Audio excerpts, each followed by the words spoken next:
สบายดีกันมากหมดทุกคนวันนี้สกูที่มาพาพวกหลานพับเจี้ยเป็นเสื้อพวกหลานเอาเจี้ยสีขนาด A4 ขึ้นมาแล้วก็เอาไปพับพร้อมๆกันเลยเนาะส่วนอุปกรณ์ของมันก็จะมี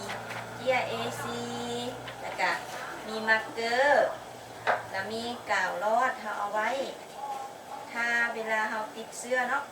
วันนี้เราไปเริ่มขั้นตอนที่หนึ่งเราเอาเจี้ย AC มาพับเข้าเครื่องกลางพับเจี้ยให้ขนาดเท่ากันเข้าเครื่องกลางเด้อพับเจี้ยเครื่องกลางเป็นแบบนี้หลังจากนั้นเราจะมาพับเจี้ยส่วนเครื่องกลางตัวนี้เข้าหากันอีกพับเขาเลยเนาะ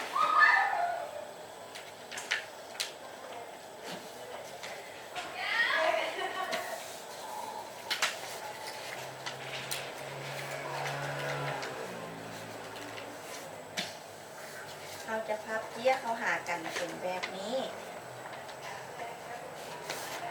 หลังจากนั้นเราก็จะมาพับปีนขึ้นเป็นคอของเสื้อเราจะพับเป็นแบบนี้เนาะ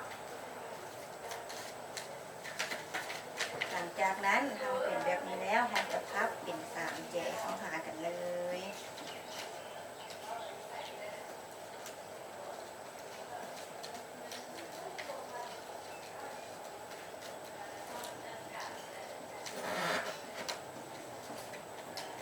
เขาหากันเป็นแบบนี้แบบนี้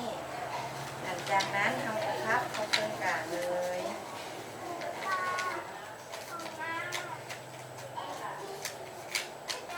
จะพับเป็นขนาดของเสื้อแบบนี้